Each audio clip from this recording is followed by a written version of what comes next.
think communications for me is not a certain box that we tick or how we tick it. What's important is that the organization, the business understands that why do we want to communicate and what do we want to communicate. I think everything else follows after that. Every business has a set audience, and then obviously the reason to communicate more is to get more people to listen to you, more people to hear you out, and more people to notice you. That is one common aim of us communicating, whether it's corp comms, internal marketing comms, anything that we do. So I think it depends, as I said again, on what the organization wants to do and where they want to go. Correct.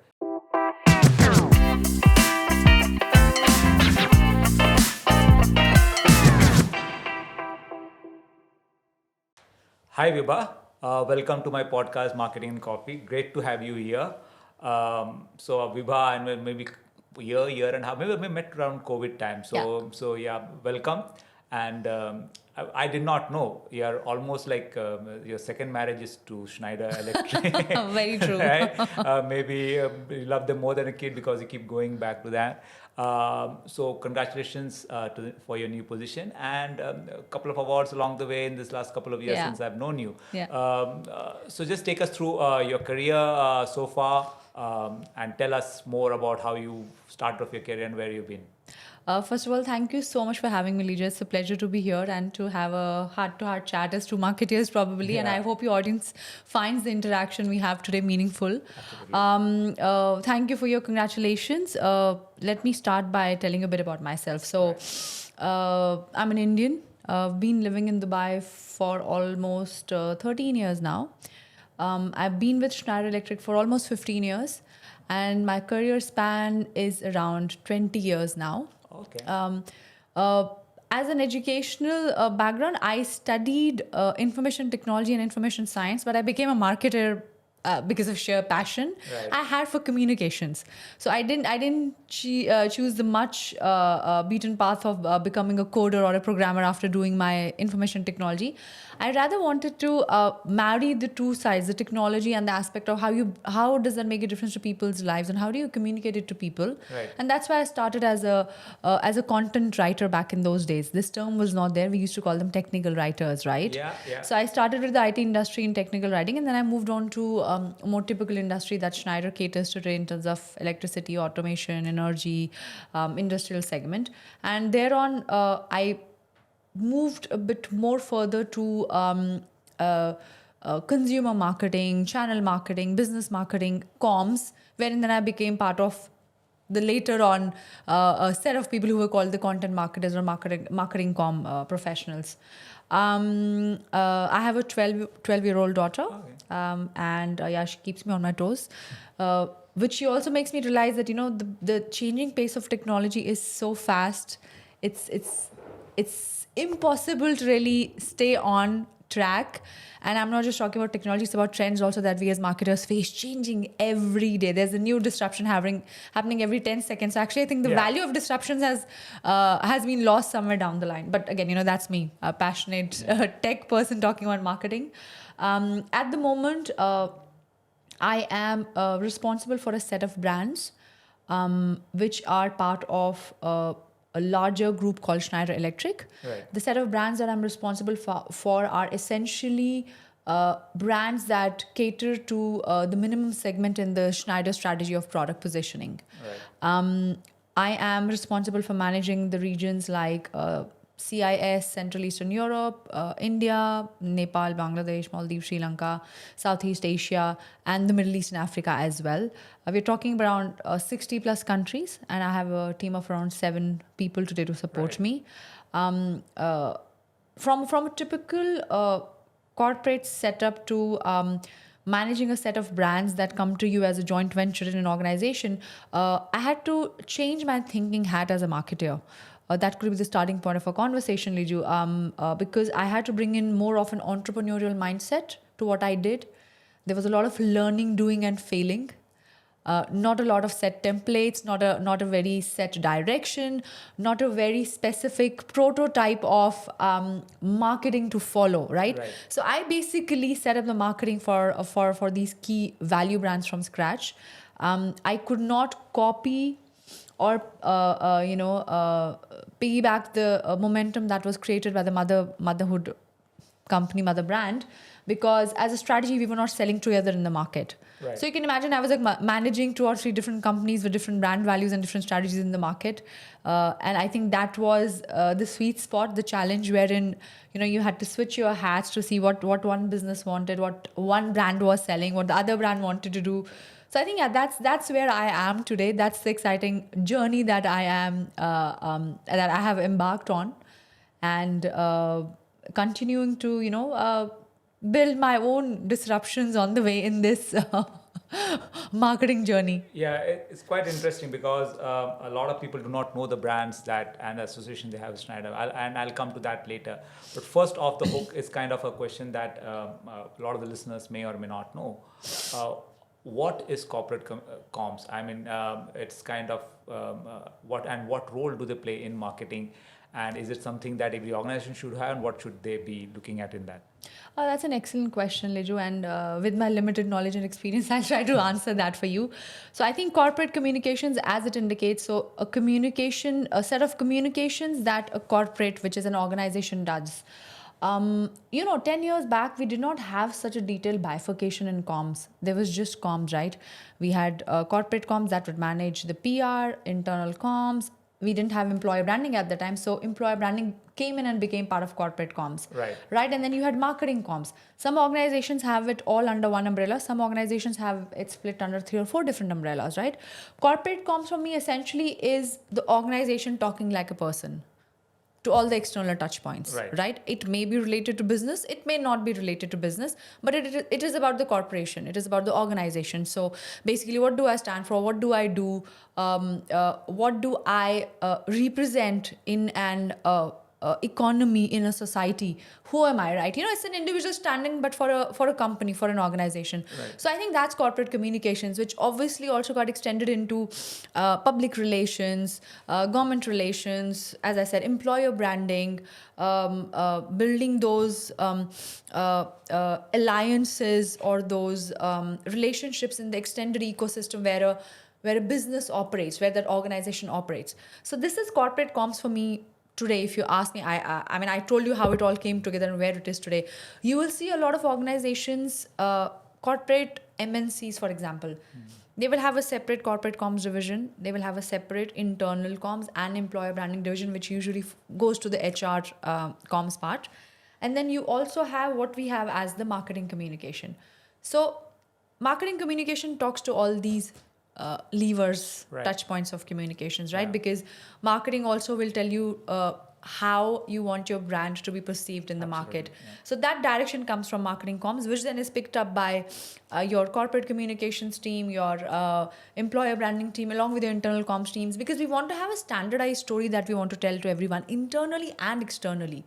So that is where corporate comm today spreads. Right. So I think I answered your question. Absolutely, it does. And also, Schneider can, like for example, you are working with, and it's a tricky job, working with corporate comms and mostly the emerging market with almost emerging brands, right? If now, and this part of the region, so I'll have a very specific question for this part of the region or for the market. So, is this part of the market behind the curve of global corporate comms as a job role, or do you think that this region does represent one of the best in class corporate comms practices? Very good question. I think I'll have a mixed answer for this to you. See, I think before COVID happened, before the pandemic happened, I think we had a very, I will not say we were not mature, but I will say we were not so mature as compared to the rest of the regions or the rest of the world in terms of corp comms. Because this region is very different in terms of the mindset, the way people want to be spoken to, the kind of information people want to hear, right? A lot of social topics, a lot of business related topics, a lot of topics on, for example, sustainability, the most favorite word. Now we have COP28, right? There was not much buzz around this till a decade back in this region, right? I've been here for more than a decade now. But what happened with COVID, this disruption happened overnight. I think the corporate comms level, the comms level changed overnight. In that 1 year, Right. it went from being a basic novice level profession or outlook to it being the most important pillar for any business in the Middle East region, the region that we are talking about, Right. because you had to know how to communicate well to your teams. You had to know how to communicate well to your stakeholders. You had crisis communications. You had to communicate bad news. You had to communicate some good news. You had to communicate about salary cuts. You had to communicate about offices shutting down, supply chain not working at the moment, not knowing what the future holds, and you had to keep everybody in place. You had to talk about medical emergencies. You had to talk about the kind of support the organization can provide to the employees, right, in distress or in difficult situations where a lot of families went through the illness. So I think it changed the game. It changed the game world over, but I think what it did to us in the region is it just put us on a very fast curve of disruption and change. You would, I don't know, would you agree or not to this, but you will see, look at the comms we did 10 years back here, the normal comms. And look at what we are doing now and what we did in the space of last 3 years. I think there's no comparison. We have really overshot the natural trajectory of change that we wanted to follow for the comms to develop here. It's just expanded. Good thing you said 10 years back. 10 years back, I think the corporate comms was as good as just having some PR releases. That's it. In That's between, it. and the other people in the marketing team say that why do we need a person here for a PR release? There was nothing else. There was no concept of employee relations, internal comms, employer branding. Oh, we're just hiring people. HR puts out a job. People come in. This is organization. People ask now. People are asking when they go to give interviews. The first question they ask, whether it's a millennial, Gen Z, X, Y, whoever it is, they ask, what kind of work-life balance benefits do you provide? After COVID, I have these many work days from home, these many work days from office. They want to know, they want to understand. So how can an organization not talk about it now when this has become one of the key aspects of people deciding whether they want to join a company or not, and how they want to build their life around this entire changing lifestyle or mindset, I should say. Yeah. So I'm sure that there was a certain part in your life where it was FMCG also. Yes. But does the comms way of working change if it's an FMCG brand or a B2B brand or a B2C brand, right? Does it change, or is pretty much the standard way of... I know the umbrellas under which it has. It's got employee communication, it's got brand communications, it's got PR communications, everything. But does the strategy change if it's a B2C brand to a B2B brand? See, I'll tell you, the strategy only changes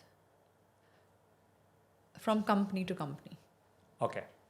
I don't think so it has to do anything with the industry. Okay. It depends on what that business, what that organization, what that brand wants to do. Based on that, you will see that brand acting accordingly. Do they want to really talk about employee comms? They will. They do not want to talk about a lot of business related information, a lot of information about numbers. A lot of organizations don't talk about it. Right? It's not a strategy. It's not a strategy for them to talk about it. They still want to continue in the normal old-fashioned way. So I think it very much depends on what the organization wants, where it is headed, what is the ambition of the organization in terms of business, and how does the organization see itself growing. Obviously, if you compare industries, there is a difference. If we assume that these three companies have the same mindset, have the same strategy, obviously, then there is a difference in the communication that you do from B2B, from B2C, from an FMCG, from a more consumer marketing point of perspective. In FMCG, you will talk a lot to your consumers, right? You will be positioning yourself as a brand which is closer to people for whatever they are selling, whether it's oil, whether it's soap, whether it's your spices. They will be talking a lot to your consumers. You will have a lot of influencer marketing happening. You will have a lot of buzz happening in your Carrefour kiosks. You will have a lot of comms going out on from farm to table, right? How we bring it in, and how is it good for you? How is it healthy for you? Whereas if it's an electrical industry, I don't need to talk about it. What I might probably want to talk about is, how we are contributing to the economy, what kind of CSR we have done, how sustainable are our production facilities, how much of a carbon footprint do we save with this kind of packaging, with this kind of supply chain. So this is what would change there. And then you have these SMEs, right? We started the conversation before that on that. So I think SMEs, again, depends on what industry they fall into, but SMEs, I think, like to do everything, but they cloak everything together in one shot, because we understand the resources are limited, finances might be limited for whatever reasons. So they have one shot to tell their story, and they want to tell the story from all angles in one go. So I think they mix a lot of things and they talk about it together. So I think communications, for me, is not a certain box that we tick or how we tick it. What's important is that the organization, the business understands that why do we want to communicate and what do we want to communicate. I think everything else follows after that. Every business has a set audience, and then obviously the reason to communicate more is to get more people to listen to you, more people to hear you out, and more people to notice you. That is one common aim of us communicating, whether it's corp comms, internal marketing comms, anything that we do. So I think it depends, as I said again, on what the organization wants to do and where they want to go. Okay. So I know that you must have answered this question 100 times, but how has digital disrupted the entire journey? Because now there's a difference between intent and impact. Yes. Earlier, the intent could be some and the impact could be something, but the harm could be less. But now with intent, and if you don't get that same impact, it could magnify itself to go out of control. So and become viral in the very absolutely wrong reasons. Wrong reasons, And so how has it disrupted? And there are lots of benefits, of course. We are just talking about when it goes. It's a double-edged sword. You cannot escape it. It might work, it might just hit you back with. And fortunately, we are one of those generations which seen the pre and during and post, right? We have seen the world where it was much more easier when. I think our generation saw the maximum disruption in the technology field. Yeah. So coming back to the question is that how has it stepped and how should corporate comms adapt itself digitally in terms of what it does? See, I'll tell you, there's a simple answer. There's no choice. You adopt it or you fail, because everybody is hooked onto the devices now. How do you not communicate if you're not sending digital messages, right? People now, there was a time when WhatsApp was only for personal communication, right? It's no longer the case. Absolutely. It is no longer the case. Correct. I think it's like a supplementary comms channel to emails. People work faster on WhatsApp than they work on emails, right? Correct. So what I'm trying to say is that there's no choice now for organizations to say that we will not adopt this comms trend and we are not going to jump on the digital bandwagon. It will not work like that. But what will work is that, for example, if you tell me that every organization should be on metaverse, no, I'm sorry. No, hell no, absolutely no. So we pick and choose. Idea is to find the right channels and optimize those channels to find a good mix of always being connected to your customers and always being connected to your employees and to your stakeholders. I think with that in mind, every organization will understand that are they overcrowding or are they at the right mix? Because, for example, if you look at, I'll take an example of us. So, we have the intranet channel, right? Then we have the newsletters coming from the intranet. Then we have 10 different types of other newsletters coming from the intranet. So obviously the business, the comms teams is very conscious to ensure that people are receiving news on what they have chosen to receive news on. They are not getting bombarded, because this is technically what we call noise. Correct. Right? We don't want to choke the channels. We want people to get access to information that they want with limited number of clicks or limited number of access profiles or touch points, and see what they want to see, right? So keep that two-way channel open, but only for important communication. I think most of the organizations are mindful of this now, right? This is also thanks to the fact that businesses or comms teams within businesses are trying to build this synergy between external and internal comms. Right? The more and more that happens, the more and more you will realize that the internal comms is becoming nothing but external comms, but happening within an organization. The employees are the audiences, right? So the more businesses focus on those synergies, the more our learnings from external marketing in terms of noise cancellation, how much newsletters do we send, who do we talk to, has this employee subscribed to receiving this newsletter or not, which we do with our external customers. I think you will see more and more balance getting created in internal internal comms disruptions. So again, to answer your question, no, there is no choice. We have to jump on the bandwagon, and otherwise, it's be lost and be not there. But to choose the right channels, to be mindful of why and which channels we are looking at. Interesting to say that, because one of the most interesting part, so as you said, the noise, right? Now, comms make it sound like it's a one-way street. Yeah. Right? Yeah. Here's information. Keep it, take it or leave Goodbye. it. It could be once in a month. It could be once in 2 months. I don't care. So is there a listening part to corporate comms, right? How does the corporate comms or the marketing, because from consumer feedback, it's pretty easy. They talk on social media. They have everywhere to talk about us now, yeah. So they can even go and complain on a radio channel about the brand. They have all the avenues open. Correct, and there go ratings, and there's so much of stuff that goes on. They have so much power now, yeah. Absolutely. Yeah. So you have to be very mindful of that. And today's generation doesn't really think twice before talking. They just shoot from the hip, yeah. So as a corporate comms team, is there ways and processes that which you listen, like even if it's internal employees or even it's from with the B2B business, amount of conversations that generated out of your brand will be very limited. Yeah. Because it's and not would be B2C. essentially within the extended ecosystem of the business, because B2B is you have your distributors and Correct. your channel partners with you, with whom you anyways have very regular conversations, and they're not it's not a consumer on an end user view. It's still an extended business for you. Correct, exactly. And also B2C businesses have got the social listening tools, so they Yes, have enough yes. volume of conversation to even found a cloud. Tap into, yeah. Yeah. So how do you make sure that you listen to the conversation? Is it something that's driven top down or bottoms up kind of listening, or does that depend organization to organization and to structure your corporate comms? I think it's a lot to do with the company culture. Right. Right? The company culture determines how you are as a corporate, right? So if the company culture is one of openness, one of allowing and enabling two-way dialogues, then I think this is not a problem. For example, there can be a lot of surveys that can be done internally, right? To understand how employees feel on the key KPIs that the organization has set for. Employee happiness, for example, right? There has to be an open avenue available to the employees to come and present their ideas or raise their grievances or even whistleblow, right? So it also depends on as I said, culture and the maturity of the organization. Some organizations may not want to have a whistleblowing mechanism in place for whatever reasons, which you and I understand, but I don't want to talk about it here.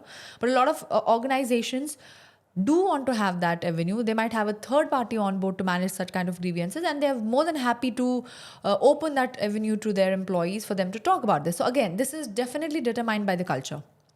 In smaller organizations, when you're working with a lesser number of employees, you may not have a lot of these formal channels, but then there's a lot of unofficial grapevine and gossip that probably takes place of these formal channels of two-way communication. But I think for any healthy corporate environment, for any business to have a healthy corp comms, internal comms strategy, I think two-way dialogue is very important. That's the question you started with. And again, this has to be driven top-down culturally. How many times does your business leader, your company CEO actually come in front of the employees, the entire masses, and address them? Yeah. Right? Most of the conversations happen from behind the desk through an editorial newsletter. No, I think that changed. Yeah. That was changing already before COVID. 5-6 years back, we had the concept of these town halls, these offsite gatherings of key project teams meeting the business leader, the business head, CEO, CFO, CMOs. I think that, when done in the right way, is what shows the right corporate culture, the right employee culture, the right culture that allows a two-way dialogue. Because when they come in front of you, okay, this is someone who I can talk to. And obviously also to have an open door policy. But again, it depends on the culture of the organization. How comfortable are they to have this kind of a mechanism in place? So, yeah.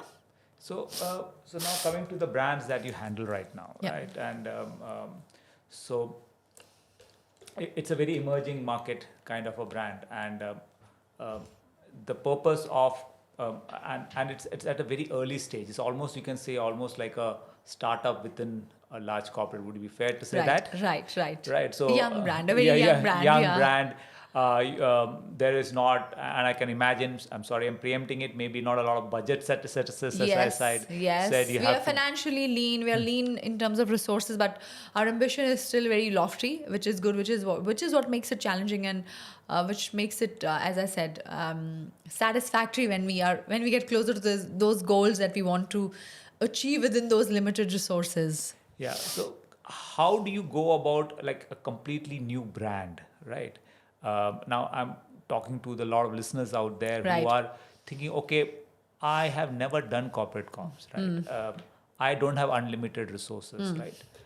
Maybe you're better off than a lot of those organizations because considering you're part of a larger organizations. But at least like they have a vision that, okay, maybe not now, maybe another couple of years, I make sure that I'm a B2B business, I need a corporate comms, and I see that there's a lot of potential out there. And because of a lack of awareness within these brands and not a lack of funds, even for that matter, right? There are a lot of larger mid-sized organizations have the funds. But don't do it. Don't do it because they really don't know there's something like this exists or they should be doing it, right?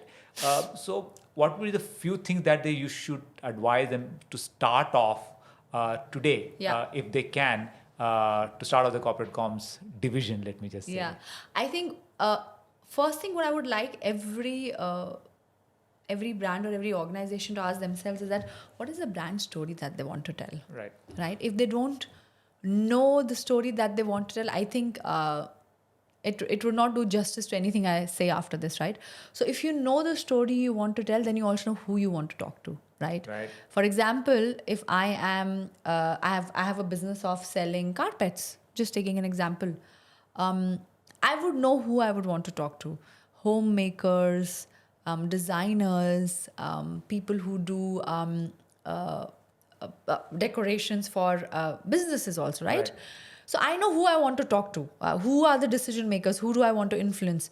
So once I know the story, once I know who I want to talk to, I think that's the first step, first problem already solved. Right? Then you will go in and look at what are the channels that I want to go on and, start talking about my brand.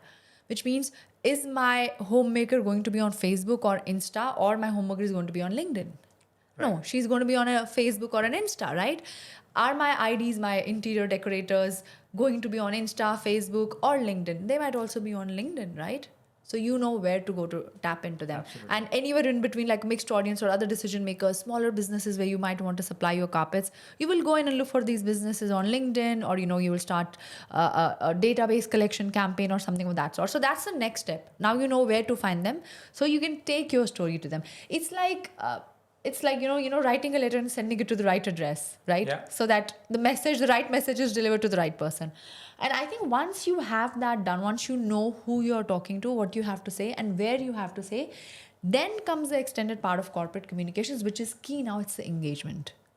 Has your story been delivered? What is the reaction to your story? What else can you build within this story of your brand to extend it, to involve or include the right and the relevant feedback or reactions that you're getting from the communities that you think are the right communities for you that you want to tap into? I think these are 3 very simple things that any brand can do and should do, right? So this has a mix of digital, then this will also get translated into your physical activations, then also into your communications, your brand story, your corporate video, a lot of things fall on with this. So that will essentially be driven by the corporate comms team. But as a business, as a brand, this is what you need to think to start that story, that storytelling. Corporate comms is nothing but storytelling. Yeah, exactly. You're telling that beautiful story about the brand, about the organization. Yeah. And I think as a course of action for you at some point in time, I think you should become an advocate of corporate comms so that people do talk, because it's one of the most least spoken functions in comms today. In comms today, because it's not the glamorous part of marketing. It's hidden somewhere in between because marketing now, so when you say marketing comms, people are talking a lot about demand generation, revenue marketing, numbers generation, net new names, sales enablement and leads. This is a typical marketing comms, but you're right. I think at the heart of all of this, when it began and as it began, it was and is essentially corporate comms. because I cannot even market a product if I don't know my brand story, if I don't know what I stand for, what I want to say, right? Because everything evolves around that. And then later on, you talk about the product, the description, the technical stuff, the USPs and all that. But yeah, I think corporate comms is at the center, at the heart of it. Yeah, exactly. And a lot of people kind of confuse because it's so lead generation. Okay, there is no direct tangible number and that's associated. why a lot of people don't want to do it, because Correct. it will not get you numbers, but it will help you create a brand identity and a brand equity in the long run, which you cannot count or track, but which you will see as an impact over the years. Yeah, absolutely. And I think any organization for that matter. See, and I also believe that even if you don't have a resource per se to do it, it can be kind of one of the deliverables within the resources that does that. Yes, right? I mean, the people sitting at the top need to agree, right? They have a business strategy to run. They need to agree what is the story behind that business strategy. What are they trying to run? And that's it. You start building your way up from there. Excellent. So I think we spoke a lot on the corporate and I'm so happy you did that, because since I've worked on the other side and I've seen the corporate comms teams works, and I felt that there is a story to be told on the corporate comms part of it, and especially with B2B marketing, because I feel with B2B marketing, it's even more essential corporate comms kind of B2B, because you have this huge ATL we keep budget. on talking about the business, but we somewhere forget about the heart and pulse of the organization. And I just want to add one thing there, Lijo, sorry for interrupting you. No worries. Also, another reason why you don't see much of conversation on corp comms is because this has become a outsource part of business that goes to these agencies who are given this task of building the story one time, done, integrated into marketing comms, flushed out about us. This is it. Fair enough. And I think now the core essence of the brand does not change over years, right? Yeah. It's pretty much the same until once in 10 years, 15 years. If you get acquired, if you get sold out, or if you buy in another company, your brand identity might change, your brand story might expand, but it doesn't get erased completely, right? You're building on top of that. You're building on top of those values and that story that you started off with. Correct. And also the fact that you have to have a continuity those 10 years, 12 years or 15 years history, right? Yeah. How do you make sure that all of the assets that go out internally, externally kind of sustain that that process? So and it's such a tough job to make sure that there is consistency across the years and it does not get diluted, right, depending on how the organization is doing, good, bad, ugly, and staying to core. And I think Schneider has ridden that wave over a period of years. Oh yes. I mean, we are we've been here for a long time is what I would like to say. And the beauty is that as we grew and as we evolved, our narrative evolved. It did not change. There's a difference, right? We did not stop being who we are or who we were. We only evolved it to explain our standing, our vision better to our customers, to our partners, to our extended ecosystem, and even to internally to the employees. We evolved. The narrative evolved. It didn't change. It still is the core of who we are, how we started off, what kind of a company we are, what do we believe in. Cool. On that note, all the best for your new role, and it's going to be, I'm sure, thank you. It's going to be chaotic.